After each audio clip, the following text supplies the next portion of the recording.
Monsieur le professeur, nous sommes très heureux, particulièrement heureux de vous accueillir à la conférence. Votre parcours est très imposant. Je ne peux m'empêcher de mentionner le laboratoire des usages des technologies de l'information numérique, le LUTIN, à la Cité des sciences et de l'industrie, dont les travaux sont connus par un grand nombre d'entre nous. C'est vous qui l'avez créé. Plus récemment, vous avez été directeur du programme de formation par la cartographie des controverses à l'analyse des sciences et des techniques à Sciences Po Paris, dont nous aurons un témoignage d'activité dans un atelier cet après-midi. Votre dernière publication, Sociologie du numérique, parue l'an dernier, nous fournit des cadres théoriques qui nous sont très utiles. Donc, sans plus attendre, nous allons vous écouter en pensant à la problématique centrale de la conférence, dont le doyen du groupe Établissement et vie scolaire, Didier Vindatich, vient de nous rappeler l'importance centrale et la nécessité de clarifier à la fois le concept et l'importance de la mise en œuvre de cette éducation aux médias et à l'information. Je suis certaine, nous sommes certains, que votre intervention va beaucoup nous éclairer.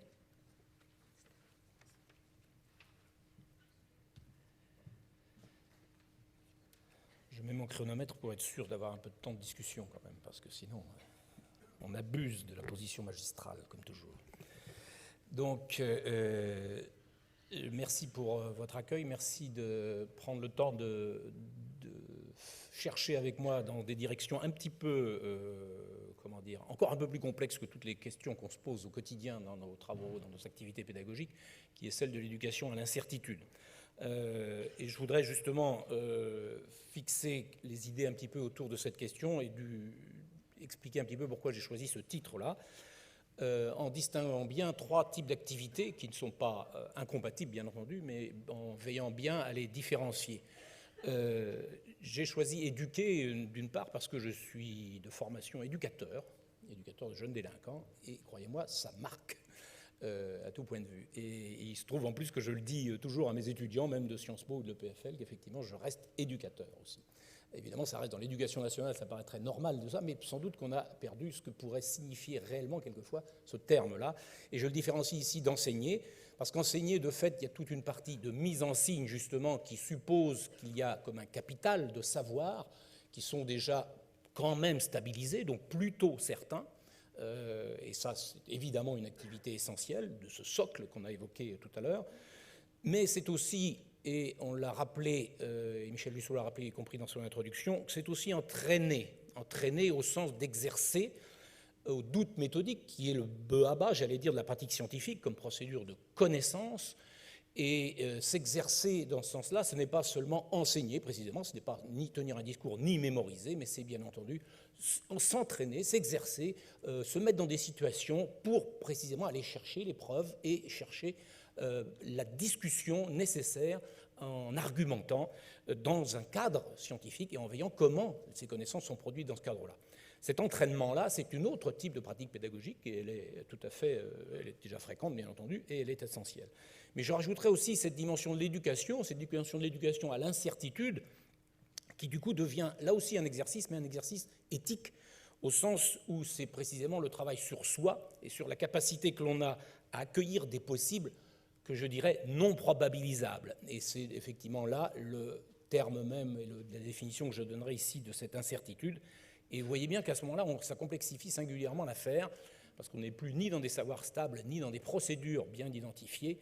Il s'agit d'être capable soi-même de vivre dans cet environnement d'une certaine instabilité, malgré tout, sans pour autant se laisser emporter par la vague, comme je le montrerai tout à l'heure. Alors ça fait référence aussi, ces positions de l'éducateur, ça fait référence à un petit tableau que j'avais produit quand j'avais lancé la première formation, le premier diplôme en ligne, le premier diplôme universitaire en ligne en 1997 à l'Université de technologie de Compiègne. J'avais fait un papier à ce sujet-là qui est en open access sur mon site, comme tout ce que je produis, donc n'hésitez pas. Mais c'est effectivement l'idée qu'il y a dans ces rôles-là une distinction à faire et quelque chose qui doit avoir ces dispositifs, y compris ces dispositifs techniques particuliers. Alors je commencerai surtout par essayer de positionner quelques idées sur le diagnostic, sur les diagnostics de la situation dans laquelle nous sommes, parce que précisément ça fait partie de cet inconfort dans lequel nous sommes, de savoir exactement quelles sont nos responsabilités éducatives dans le contexte qui est le nôtre, qui n'est plus celui de Jules Ferry, certainement, et même des années 60, par exemple. Alors, je reprendrai des termes qui sont plus courants, je veux dire ceux du risque, avec un livre fondateur de ce point de vue qui est La Société du risque de Ulrich Beck. Il faut noter dans la diversité des thèmes qu'il aborde, qui peuvent aller du travail au changement climatique, par exemple, eh bien, il est clair que ces risques, dans son idée, restent toujours probabilisables. Ils font partie d'une première modernisation qui, de son point de vue, justement, doit être dépassée. Une première modernisation qui doit justement, qui supposait une forme de maîtrise sur le monde grâce aux sciences et aux techniques, et qui, de ce point de vue, pouvait mal s'accommoder de l'incertitude. Mais de son point de vue, il s'agit précisément de prendre en compte aussi le fait que cette conviction, cette foi dans le progrès, comme on pouvait dire, eh bien, elle a eu des conséquences graves qui nous reviennent en ce moment et qu'il s'agit maintenant de prendre en compte. Donc, dans des nouvelles politiques à mettre en place, il s'agit précisément de passer à une prise en compte des conséquences de ces actes, ce qu'il appelle une seconde modernisation, une modernisation réflexive, qui évidemment, de ce fait, va générer de l'incertitude si on ne passe pas à cette étape-là. Si on est toujours dans cette étape de maîtrise qui est constitutive de ce modèle du progrès, eh bien évidemment, on aura de grosses surprises, on les a d'ailleurs actuellement, et on est dans une situation d'incertitude bien au-delà du risque, puisque précisément elles ne sont pas probabilisables. Et si je dirais juste un mot ici justement sur la tentative contemporaine du machine learning pour essayer de se sortir de cette situation par les mêmes méthodes, c'est-à-dire par une forme de maîtrise grâce aux probabilités, même si les probabilités ne sont pas du tout récentes, puisque ça fait quand même plus de 250 ans avec Bayes qu'on a effectivement déjà posé les fondations de tout cela, mais leur utilisation systématique dans les algorithmes, et en particulier dans les algorithmes de machine learning qui deviennent massivement statistiques, ce qui n'était pas le cas de toute l'intelligence artificielle avant, eh bien là maintenant ils sont massivement statistiques, et effectivement ça suppose une forme de déni de l'incertitude, puisque précisément il faut s'inspirer de la masse des données que l'on a et du passé pour prédire le futur, en l'occurrence en se réservant des surprises quand on n'a pas été capable d'assembler les données, le set de données correct.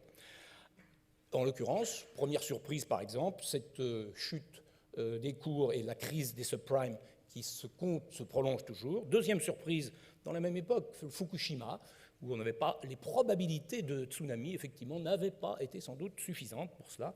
Et puis, dernière surprise, c'est une slide que j'ai utilisée, celle-là, dans une conférence que j'ai donnée à l'EPFL au début de l'année, et puis j'avais mis celui-là comme surprise. Évidemment, et tout le monde avait ri. On avait dit, oui, puis n'importe quoi, tout ça c'est une bonne plaisanterie, quoi. Ben non, ce n'est pas une bonne plaisanterie, effectivement, non, elle est même saumâtre, je trouve, mais effectivement, c'est précisément un élément qui montre très bien à quel point nous n'avions pas été capables, en adoptant des techniques probabilistes et en faisant confiance justement à ce refus de l'incertitude, à cette maîtrise que nous avions, eh bien collectivement, je ne blâme personne dans cette affaire, mais nous avons refusé de voir qu'il était de toute façon aussi possible, non pas probable, mais possible, effectivement, que ce type d'individu gagne les élections. Alors ça me fait penser évidemment, et c'est ce que j'avais proposé, c'est de rappeler justement j'allais dire la parabole, non,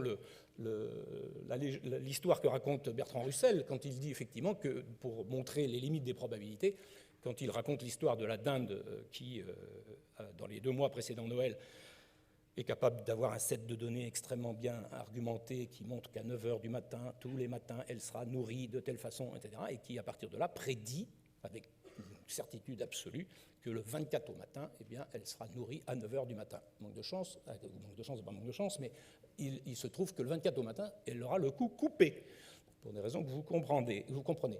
Donc c'était Bertrand Russell qui le disait. Il y a peut-être un écart quand même entre Trump et Russell que l'on peut prendre en compte pour considérer que là, il y a un avis ou un principe de précaution qu'il faut prendre en compte.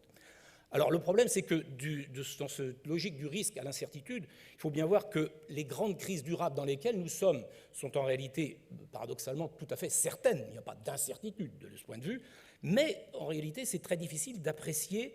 Elles produisent, elles sont facteurs d'incertitude en tant que telles, parce que leurs conséquences, ou bien l'expérience qui est vécue individuellement, n'est pas probabilisable.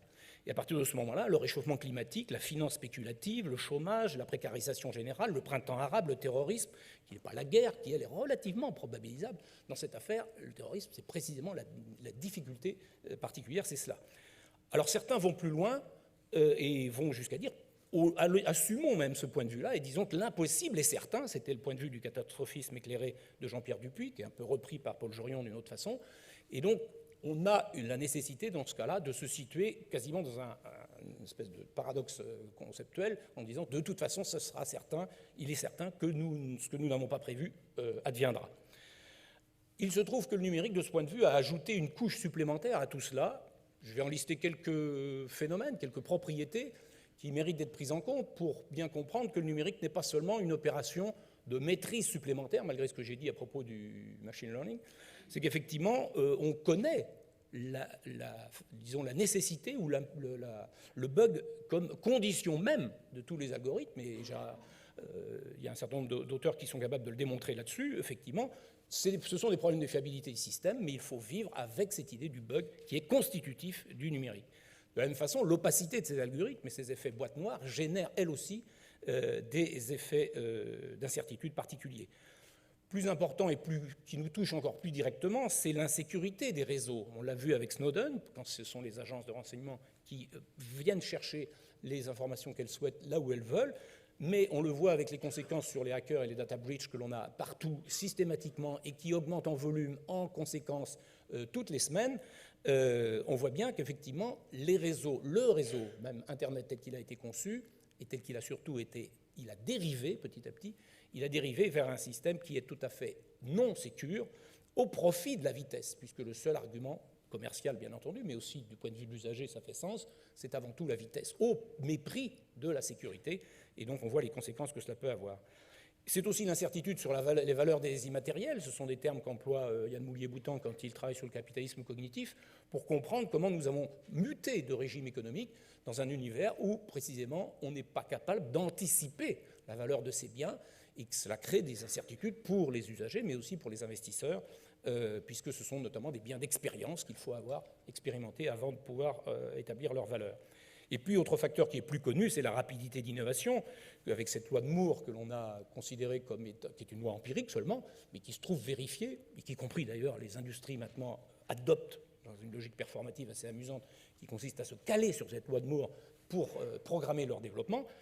Il se trouve que c'est la semaine dernière, on nous dit toujours que c'est effectivement, on va atteindre la limite sur le silicium. Eh bien, la semaine dernière, nous avons des chercheurs français, la société Lighton, qui ont déposé des brevets démontrant qu'ils sont capables de produire des processeurs optiques avec une vitesse 500 fois supérieure à ceux qui existent, la semaine dernière. Donc vous voyez qu'il n'y a pas du tout d'espoir de s'arrêter dans ce domaine-là. Ça continuera. Et évidemment, vous voyez bien le côté d'incertitude que ça peut générer, puisque nous n'avons pas de visibilité à 10 ans en termes de développement des technologies. La surprise est toujours d'actualité. Alors je voudrais faire une différence aussi, après avoir fait la différence entre risque et incertitude. Incertitude et doute, et vous verrez qu'il y a effectivement des conséquences pédagogiques importantes de ce point de vue, puisqu'on connaît depuis Descartes effectivement ce principe du doute méthodique comme moment où on suspend les jugements, mais Descartes lui-même d'ailleurs pointait le risque de l'extension du doute en incertitude. Il employait l'expression que l'incertitude c'est une eau profonde où on ne peut trouver pied, il parlait de Pyrrhon, etc., ou en scepticisme. Donc tout cela, ce sont des éléments constitutifs de la démarche scientifique qui continuent à servir de repère à toutes nos activités de production de connaissances, mais on voit bien qu'ils sont petit à petit déstabilisés aussi, y compris dans la démarche de doute méthodique. Notamment, c'est le cas, on doit distinguer cette affaire d'un constructivisme que j'appellerais de premier degré, que nous, sciences sociales, avons contribué à alimenter certainement, qui consiste à dire toutes les catégories de pensée ne sont que des constructions sociales. Vous reconnaîtrez les formules à la Bourdieu, mais qui consiste précisément, du coup, à déstabiliser la valeur même des énoncés scientifiques produits et de leur propre procédure, si vous voulez. Donc, du coup, évidemment, on accuse à ce moment-là ce type de démarche de relativisme et de négation des certitudes, des faits, et on se retrouve à front carrément opposé et dans une tension tout à fait difficile à résoudre. En réalité, la distinction fait et valeur, elle est au cœur du projet moderne. Elle est au cœur du projet moderne et de l'institution de la science faite. Mais le problème, c'est que ce projet moderne-là est arrivé à échéance. Il est arrivé au bout du rouleau, de mon point de vue, et surtout du point de vue de gens bien plus brillants que moi, comme Bruno Latour. Effectivement, c'est-à-dire que la sociologie de la science en train de se faire, c'est qu'il a fait, qui n'est pas le constructivisme de premier degré, qui précisément, cette sociologie de la science en train de se faire, reconnaît aussi qu'à certains moments, elle est faite. C'est-à-dire qu'on ne disqualifie pas l'état de stabilisation de la science faite, mais on montre que l'état normal de l'activité scientifique, c'est l'activité de controverse. Ce n'est pas quelque chose qui est importé de l'extérieur ou des valeurs qui viennent, c'est un travail constant de vérification, de discussion, de mise à l'épreuve, et de ce point de vue, et de reproductibilité d'ailleurs, de reproduction des expériences. Donc cet élément-là nous a introduit à une idée où finalement les discussions, les faits et les valeurs ne peuvent plus fonctionner dans leur forme d'isolat que le laboratoire a bien représenté comme époque moderne par excellence. Du coup, on voit qu'il y a comme un risque de dérive vers quelque chose d'autre, qui est ce qu'on a vu, qu'on le voit actuellement depuis pas mal d'années. C'est effectivement une remise en cause des autorités scientifiques, mais cette remise en cause des autorités scientifiques qu'on voit dans l'ensemble des controverses sur le nucléaire, les OGM, le tabac, tout ce que vous voulez, c'est là, elle date d'avant le numérique, hein, clairement. Ce n'est pas le problème du numérique, en l'occurrence. Et je pense personnellement que c'est notamment l'élévation du niveau d'instruction qui joue. N'oublions pas quand même, quand on va se plaindre, j'allais dire, des contributions et du désordre et du complotisme et de tout cela, qu'en même temps, tout cela est issu aussi d'une élévation du niveau d'instruction et donc d'une capacité à aller chercher des informations, peut-être en désordre, peut-être à tort, mais il n'empêche que c'est aussi grâce à cela que cette activité est née. Le problème, c'est qu'effectivement, vous voyez bien que je tire un fil qui petit à petit nous entraîne vers une dérive beaucoup plus importante, qui est bien au-delà de l'incertitude et bien au-delà même du doute, évidemment. C'est que quand on introduit le doute systématique ou le scepticisme, comme le disait Descartes, eh bien effectivement, c'est devenu quelquefois un principe politique. C'est un principe politique, et là, j'insiste sur le terme défiance, parce que vous savez qu'on tient des discours, et moi-même, j'en ai tenu d'ailleurs tous les jours, sur la société de confiance, et puis l'ensemble de ces paramètres-là. Eh bien, il se trouve que la défiance, on le constate tous les jours, et tous les médias en sont remplis en permanence, que cette défiance s'étend à tout personnel en position de délégation, que ce soit des représentants politiques, des représentants médiatiques, des représentants scientifiques, et même en affaires, vous savez, même dans les organisations, la défiance a largement remplacé les loyautés. Les loyautés, effectivement, c'est quelque chose qui permettait d'avoir un arrangement, même qui n'était pas explicite, puisque les organisations fonctionnent à l'implicite massivement, mais ça permettait de vivre avec et de faire comme si un certain nombre d'entre nous, dans une organisation quelle qu'elle soit, et principalement dans les organisations dans le business où il s'agit effectivement d'être compétitif, eh bien effectivement on pouvait parier sur une certaine loyauté. En réalité, vous le voyez bien dans les cercles dirigeants, vous le voyez bien dans les cadres, vous le voyez bien dans l'ensemble des positions des salariés, on a compris qu'il ne fallait surtout pas rester loyal, parce que ça veut dire qu'à ce moment-là, vous serez dans une position de soumission et vous perdrez à tous les coups.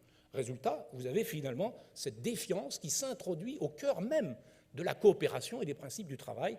Il ne faut pas l'oublier, parce que tout cela a un rapport avec notre façon dont nous éduquons aussi à l'incertitude, c'est-à-dire au fait qu'effectivement, les positions des uns et des autres, professionnellement, ne sont plus aussi garanties. Est-ce que ça doit aller jusqu'à la défiance? Voilà un problème qui est important. De fait, il y a aussi un certain nombre de révélations dans le débat public qui, évidemment, alimentent toute cette théorie du complot et une défiance qui se propage à tous. Quand quelqu'un de la qualité de Powell dit ce qu'il a dit sur l'Irak, quand Cahuzac vous dit les yeux dans les yeux, quand Snowden révèle tout ce qu'il révèle, quand Volkswagen trafique les tests, c'est-à-dire le contrôle lui-même qui ne peut plus être contrôlé, etc., vous comprenez qu'il y a là une extension ou une épidémie, j'allais dire, de défiance qui est tout à fait critique et qui tend à se confondre avec ce qu'on a dit avant sur l'incertitude et le doute. Alors pour être plus précis, justement, et pour revenir là-dessus, mais je vais garder cela en tête et j'y reviendrai à un moment, les trois composantes de l'incertitude informationnelle qui sont amplifiées et que certains des intervenants précédents ont évoquées, justement, je les résumerai à trois, qui étaient dans le résumé d'ailleurs que j'ai fait de ma présentation. Le premier, c'est la prolifération. Vous voyez bien ce à quoi je fais allusion, c'est-à-dire cette infobésité qu'on évoque, ce déluge informationnel, que ce soit en termes de contenu en tant que tel, mais aussi de réactions, de commentaires, etc. Donc cette prolifération-là pose un vrai problème, de la même façon que l'horizontalité, c'est-à-dire qu'il n'y a plus ce modèle pyramidal ou hiérarchique qui nous disait d'où le sens découlait. Et puis enfin, cette haute fréquence qui est très importante et sur laquelle je travaille beaucoup, moi, sur les questions de propagation, justement, parce que ça me paraît quelque chose qui est sous-estimé complètement, c'est-à-dire cette vibration collective dans laquelle nous sommes, qui font que nous réagissons à des sollicitations qui sont de plus en plus fréquentes, rapides et permanentes. Du coup, qu'est-ce qu'on a effectivement? On peut se dire finalement c'est quand même un avantage. La prolifération, c'est au moins la fin de la rareté. Maintenant, vous pouvez avoir à peu près accès à toutes les connaissances, les informations que vous souhaitez. Mais le problème, c'est qu'on génère de la surcharge cognitive. Même si en sciences cognitives, la surcharge cognitive serait un peu différente comme terme, je le reconnais. La fin des porte-paroles, c'est aussi une des conséquences de cette horizontalité. Mais le problème, c'est que les porte-paroles, évidemment, quand ils existent, ça suppose que les autres dont ils portent la parole se taisent. Bien maintenant, effectivement, tout le monde parle. Tout le monde parle. Et tout le monde parle. On vous dira à tort et à travers, mais il n'empêche qu'on peut difficilement l'enlever. Et finalement, on se dit, il y a aussi des avantages à cette affaire. Mais clairement, cela crée une désorientation. Cela crée de la désorientation. De la même façon, pour la haute fréquence, eh bien, on a cet effet de fin de la différence, et j'emploie le terme de Derrida, effectivement, au sens où c'est ce report de l'interprétation de support en support et cette capacité à la reprendre. Et donc, au sens où il n'y a pas de fin à l'interprétation, comme le dit Derrida, eh bien, précisément, là, on n'est pas dans ce type de démarche-là, on est dans la démarche de la réactivité immédiate, c'est-à-dire qu'il y a, et on aboutit à des réactions où on voit clairement que les gens n'ont rien compris à ce qui était dit, ou etc. Ils sont obligés de corriger, c'est encore récemment le cas, il n'y a pas très longtemps, dans cette folie twitteresque des Américains, mais on n'est pas mal non plus. Et donc, de ce point de vue, là, on a quelque chose qui change le mode d'interprétation dans le rythme auquel nous sommes soumis. Il se trouve, et je devrais dire que je ne l'avais pas prévu en travaillant là-dessus, et puis il se trouve que ça correspond assez bien, finalement, à 3 critères du big data, les 3 V. Alors, je ne parle pas du V de la vérité, parce que là, je me bats pour mes collègues informaticiens. Arrête d'utiliser le V de la vérité, parce que là, on est mal barré. S'il faut commencer à rentrer dans une discussion sur comment le big data aussi peut avoir des questions non seulement de vérité, mais au moins de véracité, voire de vérifiabilité. Donc, il y en a 3, ça suffit. Ceux-là, ils sont très bien identifiables, et c'est très pratique, parce que précisément, il y a un problème donc, de volume, et c'est une qualité du big data, et un problème de variété. Il faut, pour que les calculs, y compris probabilistes qu'on évoquait, il y ait une variété suffisante des données, et puis un effet de vélocité créé, et ça c'est tout à fait nouveau, par les systèmes et les bases de données qui sont plus seulement relationnelles, mais qui sont dynamiques. Et à partir de ce moment-là, on est capable de prendre en compte cette vélocité, cette mise à jour permanente. Ces 3 V sont donc au cœur même du système informationnel. Il ne faut pas les oublier, mais pas les prendre comme des facteurs techniques, mais bien comprendre comment, sur le plan cognitif, social et du dispositif d'intelligence collective, j'allais dire, pour être très ambitieux, eh bien comment ces éléments-là changent notre façon d'être. Alors comment passons-nous de cet état et de ce diagnostic à l'analyse des mutations, c'est-à-dire d'où est-ce que cela vient, quel est le problème exactement, avant de passer, je vous rassure, à des pistes pédagogiques dans ce domaine. Donc j'ai identifié 3 choses. J'ai identifié un changement dans le monde, qui serait l'incertitude. J'ai identifié aussi un changement dans les savoirs sur le monde, les représentations dans le monde, qui génèrent du doute, qui doivent reposer sur du doute, mais qui en même temps en génèrent, mais qui sont de ce point de vue-là des choses qu'on connaît déjà, avec lesquelles on est familier, cette procédure-là. Et puis un changement dans les porte-paroles du monde, et ça c'est plus nouveau, c'est effectivement les représentants du monde qui sont eux-mêmes mis en cause, c'est-à-dire ceux qui prétendent nous dire ce qu'est le monde, et c'est cette défiance que j'ai évoquée. Dans tous les cas, les faits et les valeurs sont affectés ensemble, mais différemment, et c'est ce que j'appellerais donc un changement de régime médiatique.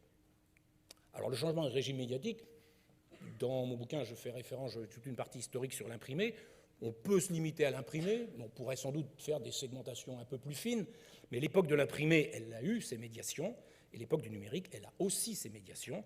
Mais attention, c'est très important, ce n'est pas le numérique en général, ce sont les formes spécifiques du capitalisme financier numérique. Et donc il faut bien identifier ça, parce qu'il n'est pas dit que dans 30 ans ce sera la même chose, mais il n'est pas dit non plus qu'il y a 20 ans, on n'aurait pas pu faire autrement. Et ça, c'est très important de le garder en tête. Donc nous avons affaire à un numérique qui a des formes spécifiques et qui, du coup, nous affecte sur le plan médiatique en général, mais quand j'entends médiatique, je l'entends au sens général des médiations. On n'est pas très loin d'une médiologie, j'allais dire, à Régis Debray, mais effectivement, où les questions politiques, scientifiques et médiatiques sont associées indistinctement. Et je voudrais précisément faire l'effort de les distinguer un petit peu, mais essayer d'adopter la même approche dans les trois cas. Je vais jouer d'abord sur l'idée de l'espace public, et ce terme que notamment Habermas a bien travaillé, mais en essayant de jouer sur les confusions, non, la polysémie plutôt du terme espace public. Et j'utilise ici une boussole dont je reparlerai, mais qui est effectivement un cadre d'exploration des possibles et disons, de repopulation des solutions ou des pistes, dans quel qu'elle soit le problème que l'on traite, et qui est formé de cet axe incertitude-certitude et détachement-attachement. Vous voyez que ça a un rapport avec la question d'aujourd'hui. La première signification plus classique dans l'espace public, c'est effectivement l'espace du public, c'est ce débat public. Mais c'est aussi un espace de publication, donc on voit bien que la première, c'est le lien avec la démocratie et l'ensemble de la constitution d'un espace de réflexion commune, j'allais dire, ou tout au moins d'exploration aussi des solutions communes. Le deuxième, c'est l'espace de publication. Et l'espace de publication, c'est très important de l'avoir en tête, il n'est pas seulement lié au régime des journaux, au régime des médias, etc., mais surtout, il est lié, du point de vue de la science même, c'est son mode d'existence privilégié. S'y suppose évaluation parce qu'il y a publication, et débat, critique, etc., controverse éventuellement. On est dans ce régime-là en même temps. Espace du public, espace de publication, mais aussi espace publicitaire, il ne faudrait pas oublier, et les marques et les réputations en sont les principaux indicateurs. Les marques ne sont pas seulement les marques au sens commercial du terme, mais aussi institutionnel désormais, puisque la prétention de toute entité, y compris des individus, à se vendre comme marque est absolument très très répandue. Les réputations sont pour les scientifiques aussi un enjeu considérable. Et on voit bien que du coup que l'espace public, il devient totalement déséquilibré, c'est le diagnostic que je fais tout au moins, en faveur de l'espace publicitaire. C'est-à-dire qu'il a tendance à manger à la fois l'évaluation scientifique d'un côté ou le débat public de l'autre. Pour aller un peu plus loin là-dessus, on voit bien que sur les procédures même de démocratie, je fais ce diagramme en général et j'ai souvent des réactions sur le fait que je mets la démocratie technocratique en disant mais ça n'a aucun sens cette affaire. Ben oui, on se dit que c'est assez contradictoire apparemment, mais en réalité, il se trouve qu'une bonne partie de nos activités, de nos décisions en démocratie sont prises sous l'empire des experts, j'allais dire, ou grâce à l'avis des experts, qui sont formels, comme on le sait, et avec tous les effets de commission, d'agence, d'avis, etc., que les politiques doivent suivre. Donc on voit bien qu'ici, vous avez là des mutations qui sont déjà actées depuis longtemps, qui ne sont pas liées au numérique, et puis précisément, on a en fin de compte la démocratie d'opinion que Michel Lusseau évoquait tout à l'heure, mais qui est alimentée classiquement par les médias, bien avant même la dynamique numérique qui est la nôtre. On voit bien qu'en réalité, la tendance à favoriser de plus en plus l'opinion par rapport aux autres modalités de la démocratie, et qu'elles sont en quelque sorte souvent disqualifiées. Et toutes les défiances que j'évoquais, elles portent précisément sur des représentants qui sont les élus, les partis ou les experts notamment. Et les médias tant qu'à faire d'ailleurs, puisque précisément on a de nouveaux médias, et c'est ça qui est important. Donc il faut bien voir que le numérique, lui, il va amplifier tout. Il amplifie aussi bien la démocratie représentative, on peut avoir des machines à voter, des bases de décision, la démocratie technocratique avec des capteurs, des indicateurs, les blogs pour la démocratie d'opinion, etc. Il conviendrait de chercher à développer une démocratie dialogique, comme le proposaient Calon, Lascum et Barthes, mais vous voyez qu'on en est encore loin, vous vous en doutez bien. Cela dit, il y a des expériences qui se font et elles sont absolument importantes. Mais si on reprend le cas de la science, puisque précisément c'est cette conjonction dispositif politique, médiatique et scientifique que je veux creuser, pour précisément qu'on comprenne mieux à quoi nous devons éduquer et dans quel contexte nous sommes, eh bien la science a aussi une organisation avec des fonctions représentatives en son sein, des instances, des autorités de la communauté, et elle a aussi tout un tas d'activités d'expertise, précisément, où toute une partie de la science sert pour rendre service à l'État d'un côté, mais aussi à tout un tas d'entreprises d'autre part.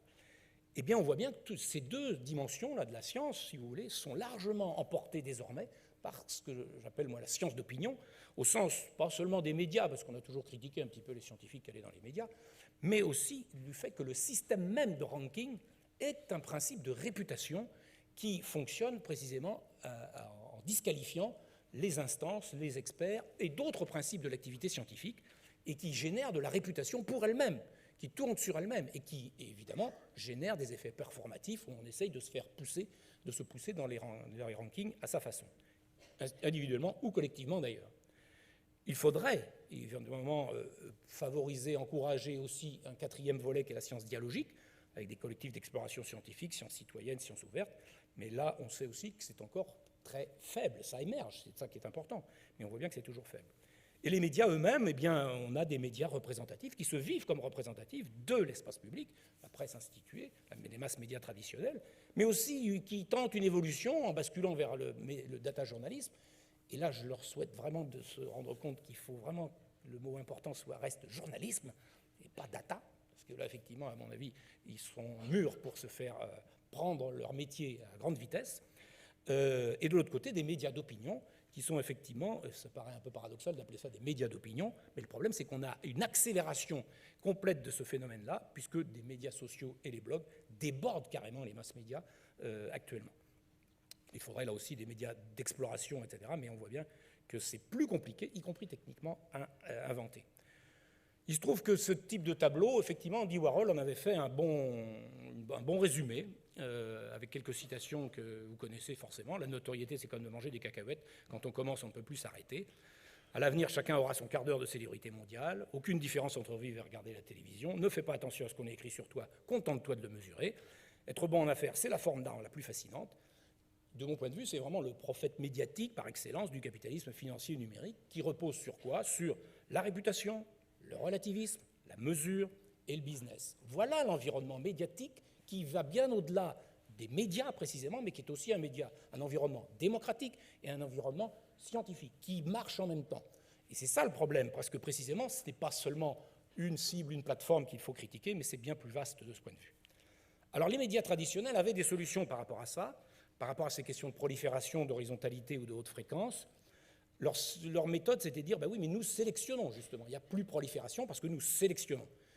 Et la critique qui pouvait leur être faite d'être partisans, mais ils disaient, oui, mais on a le pluralisme, de toute façon, il y a le pluralisme de la presse, donc on arrive à s'y retrouver pour le public.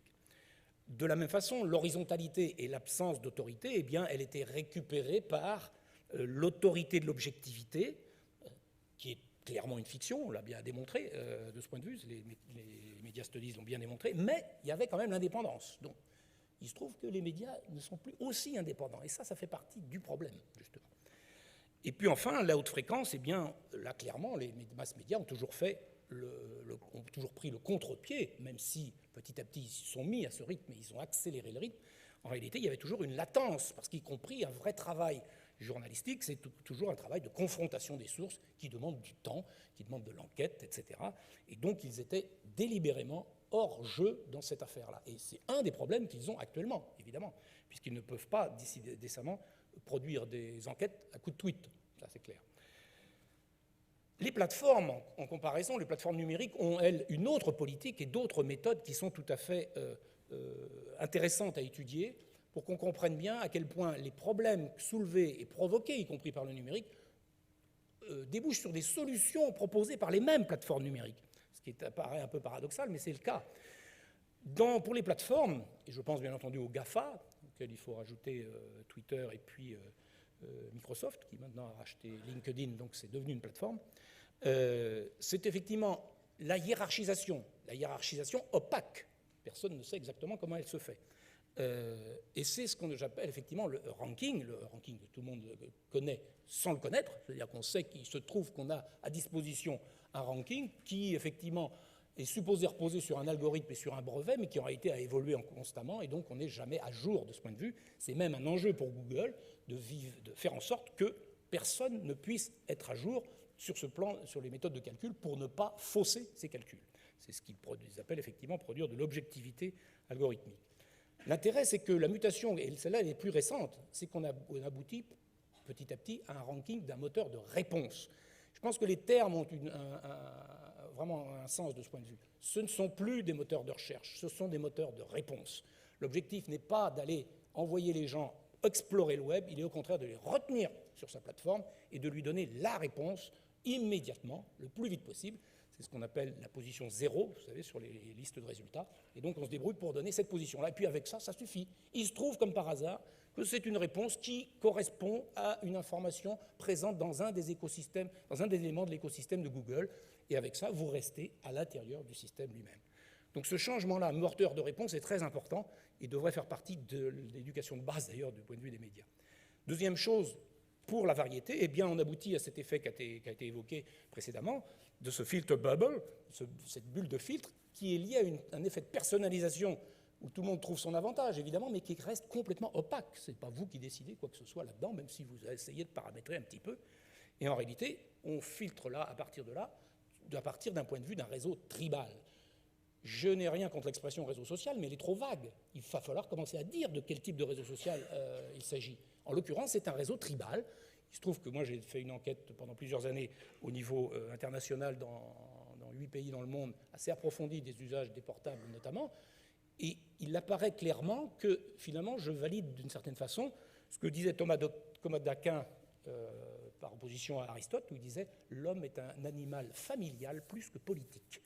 Et je pense que c'est effectivement cela qui est mis en œuvre dans ce type de réseau, les amis étant gérés sur le mode de la familiarité ou de la famille, justement. Et vous voyez bien le problème que ça pose du point de vue de l'espace public, du point de vue de la délibération, du point de vue des débats et des controverses éventuelles.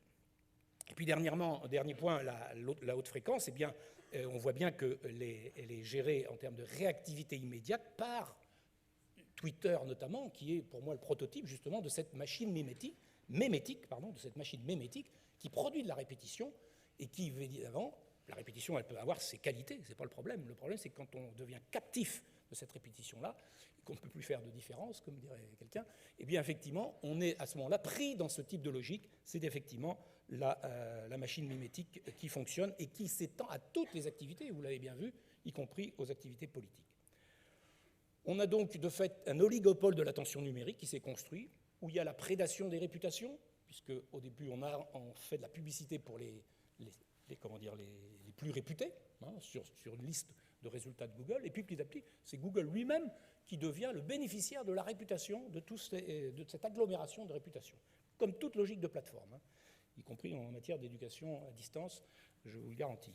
De l'attention, prédation de l'attention et prédation des données, ça vous le savez mieux que moi. Qui est-ce qui capte ces traces d'attention? Les plateformes. Qui les commercialise? Les plateformes. Et qui les analyse? Qui a les puissances de calcul et les experts maintenant pour les analyser? Les plateformes elles-mêmes. Mais qui est responsable des publications? Personne, toujours les autres, c'est-à-dire vous, moi, on ne sait qui, les sites, etc. Donc là, on a un vrai problème, c'est-à-dire que ce déni de la part des plateformes qui consiste à dire nous ne sommes pas des médias, nous ne sommes là que pour agréger, des choses comme cela, ça suffit. C'est clair que là, il y a tromperie sur la marchandise et il y a effectivement nécessité d'évoluer. Je pense qu'il y a beaucoup d'instances publiques et d'instances réglementaires qui commencent à s'en préoccuper aussi. En réalité, là, je vous ai présenté le tableau précisément du numérique, là, du point de vue des grandes plateformes. En réalité, il y a toujours un autre numérique qui est possible. Et je pense que Wikipédia est une des références de ce point de vue. Avec toutes ses imperfections, il n'empêche que c'est une tentative remarquablement aboutie de ce point de vue. La prolifération, comment est-ce qu'on la gère? Eh bien, on la gère par une structuration, mais une structuration ascendante, c'est-à-dire qui n'est pas projetée à partir d'ontologies prédéterminées, mais qui précisément fait émerger les questions à partir des contributeurs, mais qui les structure. L'horizontalité, eh bien, elle est traitée par le versionning, c'est-à-dire que vous avez des versions des articles et des débats et des discussions sans fin, quelquefois d'ailleurs, sur certains articles. Et ça, c'est très intéressant. C'est quelque chose qui n'est pas du tout dans l'esprit d'un Google, évidemment. De la même façon, la vélocité n'est pas le problème de Wikipédia, même si en réalité la réactivité du point de vue de la maintenance est aussi importante.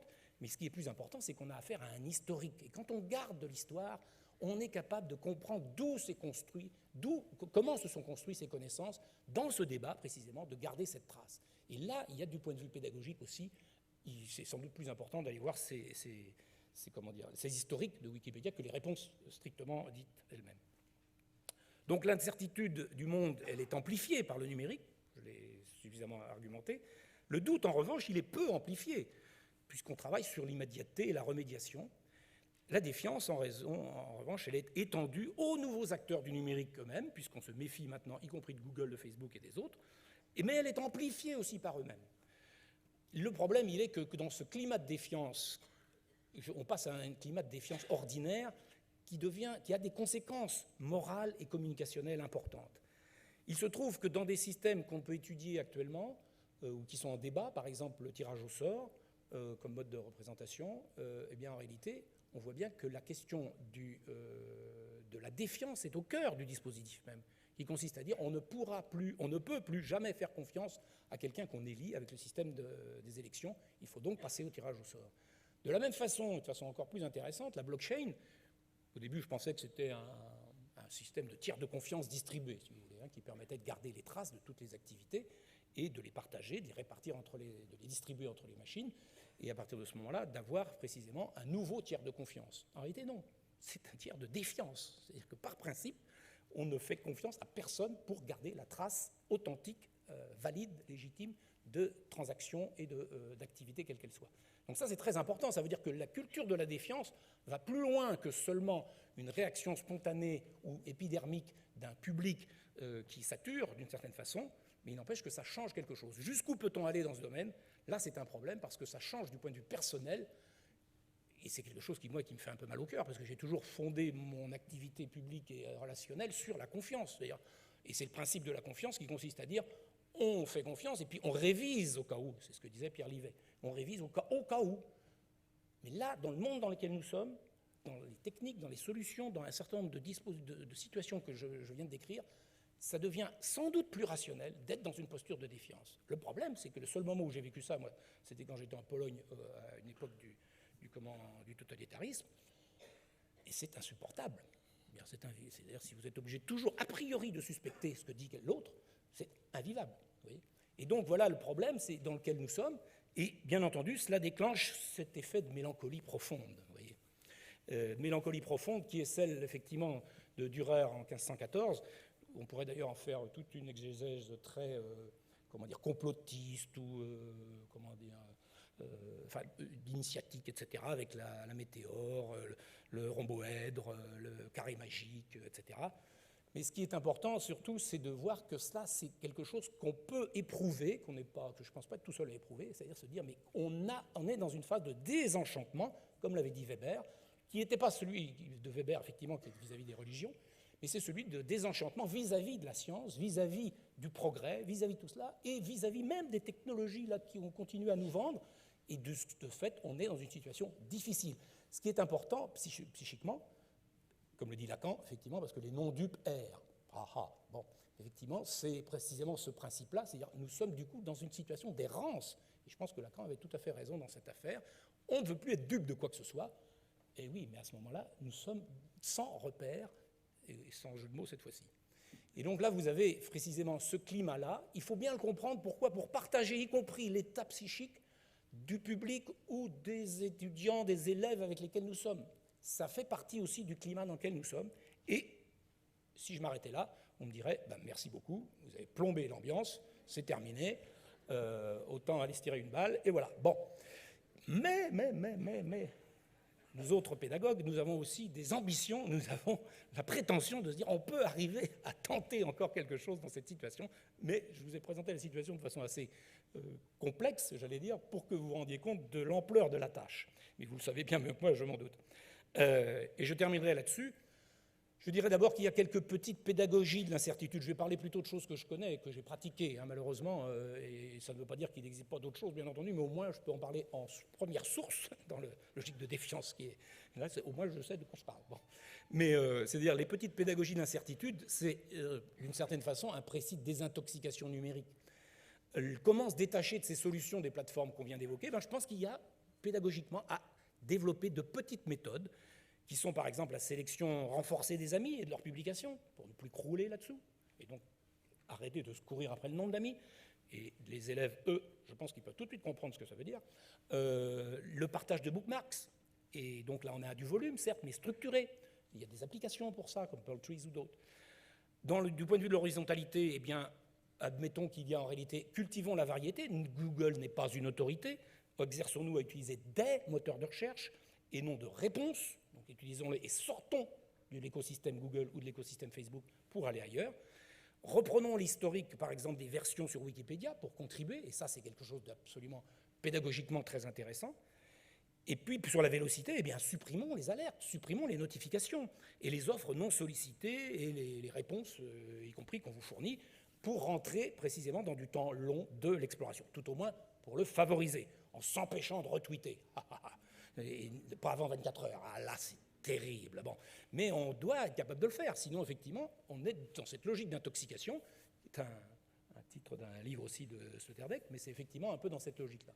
Alors moi, j'ai essayé de le faire à mon petit niveau en créant une application qui s'appelle Enjeux sociopolitiques du numérique, que vous pouvez télécharger sur, qui est gratuite, que vous pouvez télécharger sur Android ou sur iPhone, et qui comporte quelques expériences comme ça, des challenges, des expériences de sevrage sans déconnexion, des expériences de quantification personnelle, comment on utilise, combien de choses on utilise, combien de systèmes d'information numérique on utilise, comment on peut argumenter dans des sens opposés à partir de lieux communs sur le numérique, et bien sûr discuter à partir de là, ça ne veut pas dire tout ça se vaut, et aussi comment faire vivre un buzz sur un sujet controversé. Alors j'ai fait ça dans voilà le type d'application, la façon dont elle se présente, ce sont des vidéos de 2 minutes et demie qui sont disponibles sans problème, facilement accessibles.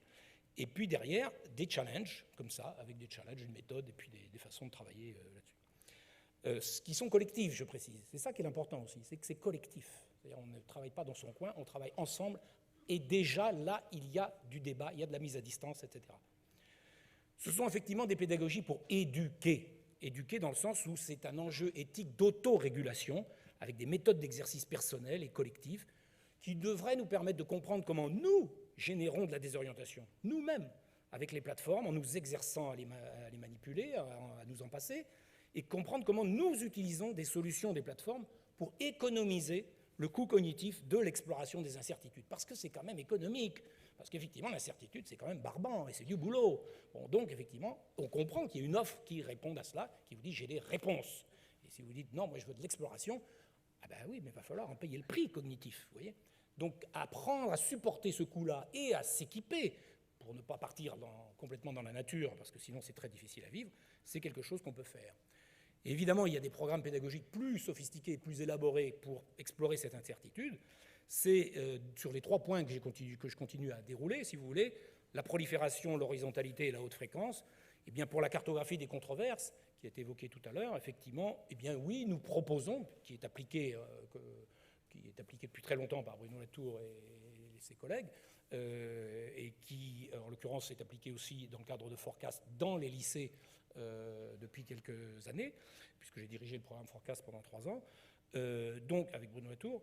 Donc la prolifération, effectivement, eh bien, on donne un guide de sélection des sources, on donne un corpus de textes de référence, et oui, on commence par ça. Après, on peut s'aventurer plus loin, mais ce n'est pas la peine de laisser croire qu'il n'y a qu'à lancer les techniques, y compris parce qu'on a des techniques à côté, comme des web crawlers, des graphes, mais qui vont clusteriser avec leurs propres principes, dont il faut être conscient, mais c'est un travail qu'ils peuvent faire et qui aide déjà au moins à s'orienter là aussi. La variété, eh bien, effectivement, on oblige à aller voir des experts, on oblige à avoir des avis et des entretiens divers, précisément. Ça suppose aussi que le sourcing, techniquement, il repose non seulement sur les corpus scientifiques, mais aussi sur les corpus médiatiques. Et là, on est capable d'aller aussi se débrouiller pour assurer une certaine diversité. Et puis enfin, la vélocité, eh bien là, précisément, on cherche à la contrer en récupérant une forme de longue durée, en racontant une histoire, puisqu'une controverse, ça se déroule dans le temps. Eh bien, on présente effectivement des timelines. Alors, vous voyez ici là, le tableau des récentes controverses qui ont été, pour avoir une idée des sujets qui sont développés, il y a une archive pour cela. Et puis, les gens développent une cartographie des acteurs. Vous voyez, ce n'est pas les réseaux au sens des graphes que l'on connaît qui sortent comme ça des machines et on ne comprend rien parce que c'est des patates faites de trucs illisibles. Non, là, ils ont travaillé, retravaillé pour la rendre lisible, effectivement. Et puis il y a la timeline, alors celle-là me plaisait bien parce que c'est l'université de Manchester, puisque Forecast est à l'international. Puis il se trouve qu'en plus c'est le golf de Trump, vous voyez, qui était en controverse, parce qu'il a été controversé aussi. Donc il y a une timeline, bon là elle n'est pas très bien réalisée, mais il y a toujours des timelines réalisées comme ça. Forecast lui-même est une extension de cela, mais qui comporte beaucoup d'autres aspects. D'une part parce que la prolifération elle est guidée par le fait qu'on va avoir une bibliothèque de cas qui vont être sélectionnés avec une publication des travaux étudiants, mais qui donc permet de s'appuyer sur ces travaux pour continuer d'autres travaux. Donc on ne part pas dans la nature, donc ça c'est important. De même, on travaille sur des simulations, sur des méthodes de simulation et de jeux de rôle. Donc la variété, elle est non seulement captée ou récupérée du point de vue informationnel, mais elle doit être incarnée, c'est-à-dire on doit se mettre dans des rôles différents et comprendre précisément comment les arguments des uns et des autres peuvent avoir valeur, parce qu'on est obligé de les défendre à un moment ou à un autre. Et puis enfin, la vélocité, eh bien effectivement, là aussi, c'est de l'exploration longue plutôt, la publication capitalisée qui joue son rôle. Donc là, la première chose qu'on avait faite, c'était la répétition de Copenhague, si ça s'était passé autrement que Copenhague, avec l'échec dont vous vous souvenez. Dernier point, effectivement, bien, ma boussole, elle est en fait partie aussi comme exemple. La boussole que vous avez vue tout à l'heure, là, avec ces quatre cadrans, effectivement. C'est-à-dire que la prolifération, on l'ordonne parce qu'on fait une classification. Je dis qu'elle est fractale parce que dans chaque cadran, vous pouvez continuer à en produire un autre cadran. Donc la prolifération est là, mais elle est ordonnée. On doit faire en sorte que ce soit une ressource, ce pluralisme-là, et non pas un instrument de désorientation. La variété, eh bien, elle est présente, mais elle est présente justement parce qu'on est capable de reconnaître les différents points de vue. Elle n'est pas seulement présente parce que tout se vaut. On reconnaît l'existence des différents points de vue, ça ne veut pas dire pour autant qu'on n'a pas son point de vue à soi, bien entendu, et puis qu'on ne mesure pas les poids respectifs des uns et des autres. Mais l'intérêt, c'est quand même que ça restitue du pluralisme, et donc un pluralisme comme finalité, qui permet de faire exister cette idée qu'il y a des points de vue, et que la composition politique des problèmes, elle s'appuie là-dessus. Et puis enfin, c'est l'exploration qui transforme effectivement, du point de vue de la boussole, qui est son moteur, disons, pour répondre à la vélocité. C'est-à-dire que c'est une méthode. Le pluralisme, là, est utilisé comme méthode. C'est-à-dire qu'on s'oblige à aller chercher autre chose. C'est-à-dire qu'on ne s'arrête pas au premier résultat. On se dit, mais il doit y avoir une autre piste, parce qu'on a un cadran qui nous aide, qui nous oblige à aller chercher qui est dans tel cadran, etc. Donc ce type de méthode-là nous permet d'ouvrir les possibles sans pour autant être désorienté ou de subir l'avalanche des données et des possibles qui sont découverts.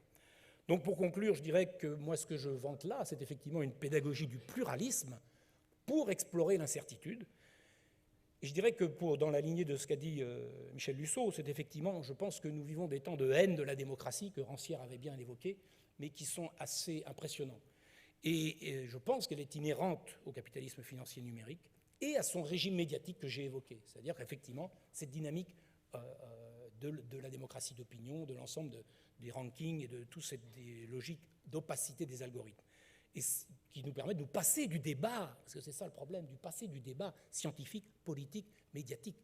Et de ce point de vue, c'est très important de pouvoir se réapproprier cela et surtout d'amplifier avec le numérique la joie qui fait contrepoint à la mélancolie, effectivement la joie qui consiste à faire émerger collectivement des connaissances. Et quand vous avez l'expérience de l'enseignement, les moments où vous voyez ça, c'est vraiment des moments de joie. Et heureusement, j'ai pu, en tant qu'enseignant, en vivre.